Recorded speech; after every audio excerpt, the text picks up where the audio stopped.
자, 13번. 자, 적절한 것은 했습니다. 정답은 1번입니다. 주체는 법률 계약상으로 한정되죠. 그래서 1번이 정답이고, 2번은 이러한 사실을 모른다고 했기 때문에 고의가 없어요. 방치하고 호텔 나왔다 할지라도 유기죄가 되지 않죠. 그리고 유기죄는 법률상 계약상 관계가 되는데, 이때 법률에는 법률혼, 사실혼 모두 포함된다고 했습니다. 인정되죠? 안 된다고 했으므로 틀렸고요. 자, 이 4번 좀 조심하셔야 되는데, 이 4번 지문도 여러 번 출제가 됐습니다. 3번 이상 출제가 됐어요. 그래서 별표 3개 쳤는데요. 유기죄는 상습범에 대한 가중처벌 조항이 있을까? 없어요. 조심하셔야 됩니다. 없어요. 자, 그래서 해설 가보시게 되면 여기를 별표 쳐두시고 이거 외우셔야 됩니다. 자, 우리 형법에 상습범 가중처벌 규정이 있는 것이 이 도표 전부인데요. 일단 개인적 법익에는 이 부분만, 사회적 법익에는 이 부분만, 국가적 법익에는 아예 없습니다. 그러니까 국가적 법익은 없고 개인적 법익, 사회적 법익이 전부인데, 자, 여기서 조심할 거, 최근에 25년 3월 18일 얼마 되지 않았습니다. 이 공중협박죄가 신설됐는데요. 이 공중협박죄에 상습범 처벌 조항이 있다는 것 알아두시면 됩니다. 자, 그리고 기존에는 아편이 있었고요. 도박죄가 있어요. 우리 상습 도박죄 있는 거 아시죠? 조심할 것은 도박 장소 등 개설죄는 없다. 상습범이 없어요. 단순 도박에만 있어요. 조심하시고, 옛날에 사법시험에 출제된 적이 있습니다. 도박 장소 등 개설죄, 그 당시 때는 도박개장죄였는데 도박개장죄에는 상습범 처벌 조항이 없다는 것 알아두시고, 자, 이제 개인적 법익은 점이 2개인데 왜 점을 2개를 해놨느냐? 자, 밑에 점은 재산죄고요. 그 위에 있는 것은 재산죄가 아닌 겁니다. 일단 읽어보면 상해죄, 폭행죄, 협박죄, 체포감금죄, 강간죄와 추행죄, 이 부분이 상습범이 있어요. 상습범이 있는데 조심할 것은 약취인죄가 없다는 것. 마치 있을 것 같죠? 근데 없어요. 실정법상. 됐어요? 됐어요. 그리고 밑에 점은 뭐예요? 재산죄인데 절도, 강도, 사기, 공갈 있어요. 그 작물까지 있어요. 작물까지 있다는. 절도, 강도, 사기, 공갈, 작물. 이게 전부입니다.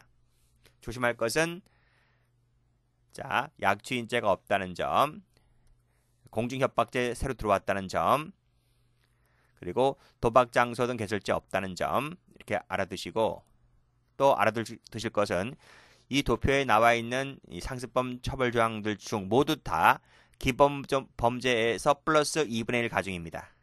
기본 범죄 플러스 2분의 1 가중인데 예외가 있어. 그게 니은입니다. 체크하시고, 강도와 작물 도박은 기본 범죄 2분의 1 가중이 아니라 따로 법정형을 따로 별도로 마련해 두고 있다는 것까지 알아두시면 됩니다. 그것이 강도, 작물 도박입니다. 강도, 작물 도박 외워두세요.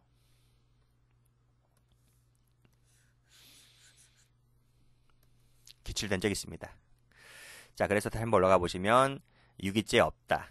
유기죄 없고 약취인죄도 없다. 자, 14번입니다. 다음 중 옳지 않은 것은 했는데요. 정답은 3번. 자, 1번 갑니다.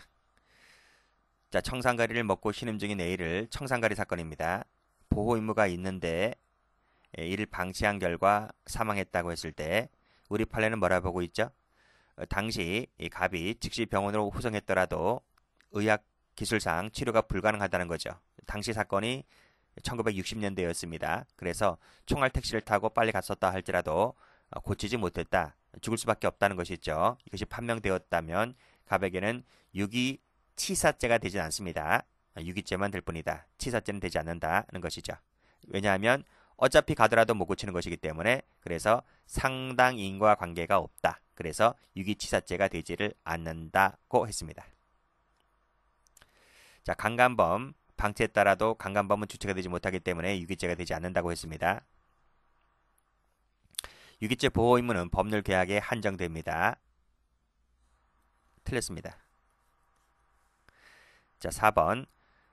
우연히 같은 길을 가다 했어요. 우연히 같은 길을 동행했다는 거죠.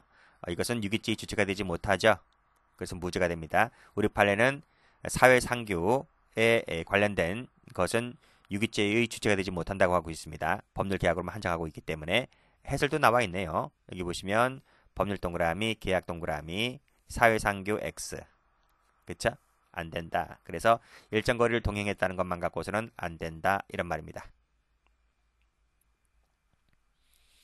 자, 15번입니다. 옳지 않은 것을 골라라 했는데 정답은 5번입니다.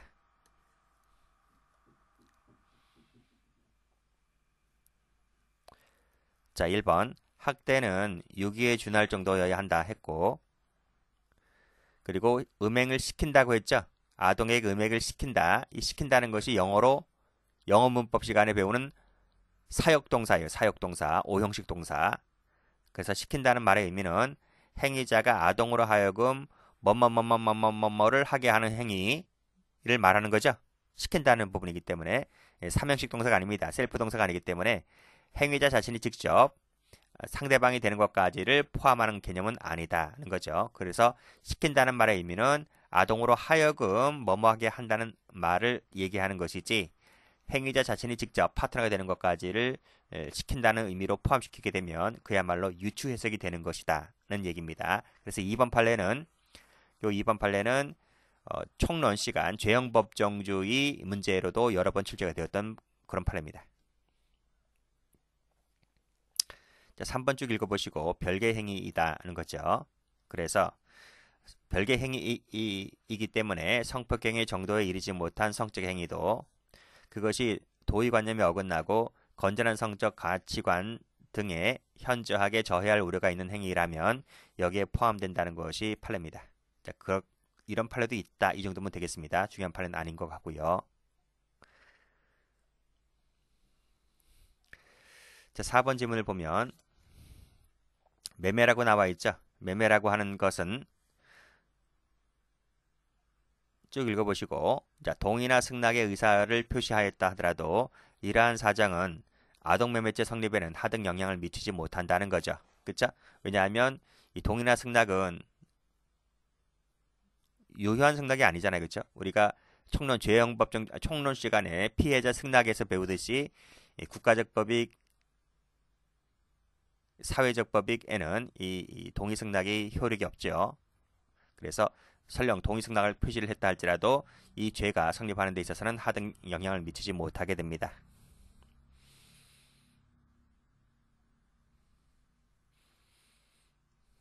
승낙 능력도 안 될 뿐더러요.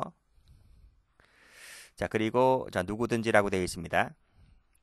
누구든지 이런 행위를 해서는 아니 된다라고 하고 있기 때문에 이 누구든지라고 하는 말, 이 누구라는 말은 성년 나이를 불문합니다. 그래서 성인이든 아니든 간에 전부 다 이 누구 속에 포함될 수가 있으므로 주체에는 제한이 없다는 얘기입니다. 그래서 성인이 아닌 자도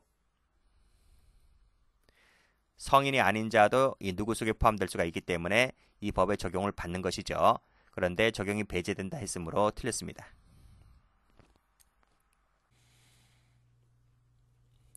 자, 페이지 64페이지 협박죄입니다. 자, 1번. 자, 올해 경찰 1차 문제인데 다음 중 옳지 않은 것은 했어요.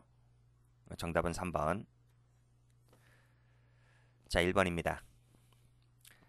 자, 갑이 X회사가 특정 신문들에 대한 광고를 편중했다는 이유로 기자회견을 열고 불매의 운동하겠다. 그리고 광고 집행할 것을 요구하였고 무슨 내용의 팝업창을 띄우게 하였고 라고 했을 때 이 행위는 강요죄나 공갈죄의 수단이 되는 협박이 될 수 있다. 맞습니다. 자, 2번. 지사장 갑이 자신의 횡령에 대한 민형사 책임을 모면하기 위하여 회사 본사에 이러이러한 내용의 서면을 보내는 한편 임원에게 전화를 걸어서 똑같은 내용의 취지로 발언을 하게 하였다 했을 때 당연히 이런 것도 협박죄가 될 수가 있죠. 자, 3번은 많이 나왔죠. 갑이 혼자 술을 마시던 중 X정당이 국회에서 예산안을 강행 처리하였다는 것에 화가 나서 경찰서에 전화를 합니다. 전화를 해서 경찰관에게 무슨 말을 합니까? X정당의 당사를 폭파시키겠다는 말을 했을 때 경찰관이 그러한 내용의 얘기를 들으면 경찰관이 겁을 먹나요? 겁을 먹지 않죠. 뭐 폭파시키든 말든 뭐 경찰관 개인에게는 어떤 위해를 가하는 부분이 아니기 때문에 따라서 경찰관은 그런 내용을 들었다 할지라도 공포심 등을 느끼지 않습니다. 그래서 갑의 행위는 협박죄가 된다. 협박죄 되지 않습니다. X. 자, 4번 갑니다. 자, 갑은 장모가 있는 자리에서 서류를 보이면서 이러이러한 내용, 뭐 세무조사를 받게 하겠다. 뭐 이러이러한 내용을 하죠. 국세청에서 조사가 나올 테니까 그렇게 아쉬워라고 말을 했을 때 당연히 협박죄가 됩니다. 뭐 자영업자라든지 뭐 회사를 운영하는 사람들을 제일 겁내하는 것이 뭐 세무조사가 그 중에 하나이잖아요. 그 세무조사 하다 뭐 여러 가지 탈세 혐의 등이 나오면 뭐 영업정지라든지 뭐 과세 이런 것 등을 부담받기 때문에 이런 내용은 충분히 상대방의 공포심을 느낄 수가 있다 볼 수 있으므로 협박죄가 될 수 있다는 내용의 판결입니다. 자, 알고 있는 것들은 지우시면 됩니다. 자, 다음 페이지 갑니다. 자, 2번 작년도 승진 문제인데요. 적절한 것은 했습니다. 정답은 4번. 자, 1번 같은 내용이죠. 경찰관에게 이런 내용에 뭐 당사를 폭파시킨다는 말을 했을 때 경찰관 개인에게 공포심을 느낄 정도가 아니죠. 그래서 협박이 되지를 않습니다. 만약에 내용을 바꾸어서 경찰관 당신에게 해코지를 하겠다. 당신 딸 자식들의 와이프 등을 협박하겠다. 그러면 공포심을 느낄 수 있습니다. 그런데 정당과 경찰관 개인은 어떤 관계가 아니기 밀접한 관계가 아니기 때문에 공포심을 일으킬 수가 없어서 협박죄가 되지 않는다는 내용. 자, 2번입니다. 자, 협박은 피해자와 밀접한 제3자에 관련된 내용도 포함이 됩니다. 포함이 될 수가 있는데 이때 제3자에는 자연인만 되고 법인은 포함되지가 않는다. 포함도 되죠. 자, 틀렸습니다. 자, 해악 발생이 직간접으로 행위자에 의해서 좌지우지 될 수 없는 것도 협박이 될 수 있나요? 좌우될 수 있을 때 협박이 될 수 있는 거예요. 틀렸습니다. 그러니까 무슨 내용이냐면 너가 나의 요구를 들어주지 아니하면 해코지 하겠다 라는 거죠. 그렇기 때문에 해코지를 하겠다는 것은 행위자에 의해서 좌지우지 될 수 있는 것이잖아요. 그래서 이런 것들은 협박이 될 수가 없다. 만약에 너가 나의 말을 들어주지 아니하면 내가 벼락을 내릴 것이다. 벼락을 내릴 것이다 라고 하는 부분은 행위자에 의해서 좌우될 수 있는 부분이 아니기 때문에 그것은 협박이 아닌 거죠. 그래서 이 해악 고지가 행위자에 의해서 좌우될 수 있느냐 아니냐라고 하는 부분이 협박이 되고 아니고의 큰 차이점이 되는 것이죠. 자, 사채업자가 과거 행적과 사채 쓴 사실을 남편과 시댁에 알리겠다고 얘기를 합니다. 당연히 협박이 될 수 있죠. 여기서 사채업자는 채권자입니다. 채권자라 할지라도 할 얘기가 있고 안 할 얘기가 있는 겁니다. 이것은 뭡니까? 사회상규에 반하지 아니하는 행위 아니면 뭐 정당행위도 아닌 것이고요. 위법성 조각이 되지 않습니다. 자신은 위법성 조각을 내세우고 있지만 판례는 그 범위를 넘어갔다고 보는 거예요.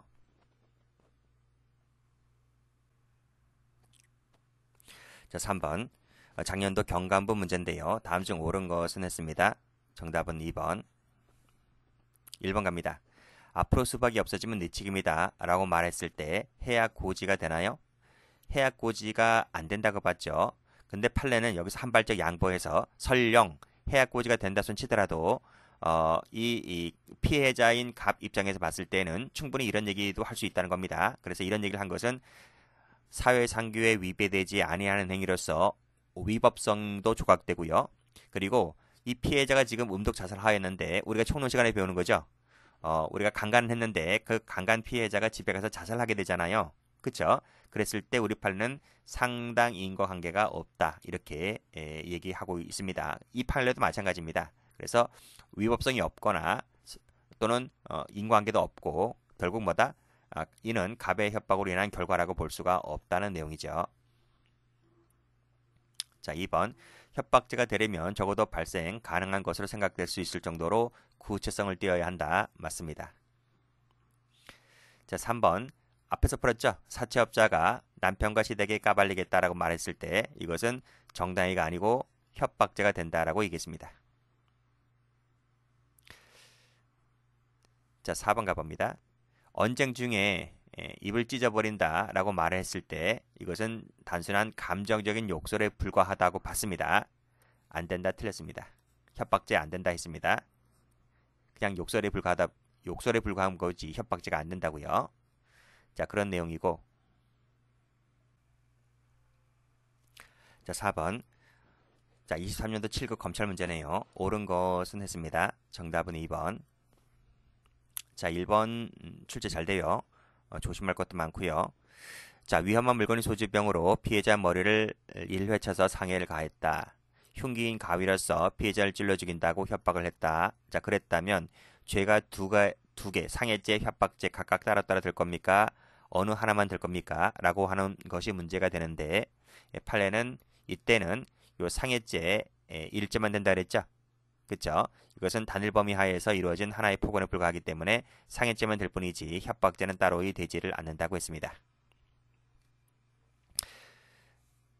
자, 2번 가봅니다. 자, 제3자에 대한 협박 침해를 내용으로 할 수 있습니다. 자, 그랬을 때 그 피해자 본인과 제3자가 이 밀접한 관계에 있어서 그 내용이 피해자 본인에게 공포심을 일으킬 만한 정도의 것이라고 한다면 이때는 협박죄가 될 수 있죠. 그리고 제3자에는 앞에서 말씀드렸듯이 자연인, 법인 전부 다 포함됩니다. 자, 3번 12조 강요된 행위 총론 교재에 나오는 내용인데요. 자, 강요된 행위에 있어서 협박은 자기 또는 친족입니다. 타인 아닙니다. 친족 조심하시고요. 친족의 생명, 신체에 국한되죠. 재산은 12조에 포함되어 있지 않습니다. X 하시고. 자, 4번. 자, 공갈죄 수단인 협박은 쭉 보시고 다 맞아요. 제한하거나 실행의 자유를 방해할 정도로 겁을 먹게 할 만한 정도 해약고지 다 맞는데 여기서 고지된 해약 실현은 반드시 그 자체가 위법입을 요한다. 반드시란 말도 틀렸고 요한다는 말도 틀렸습니다.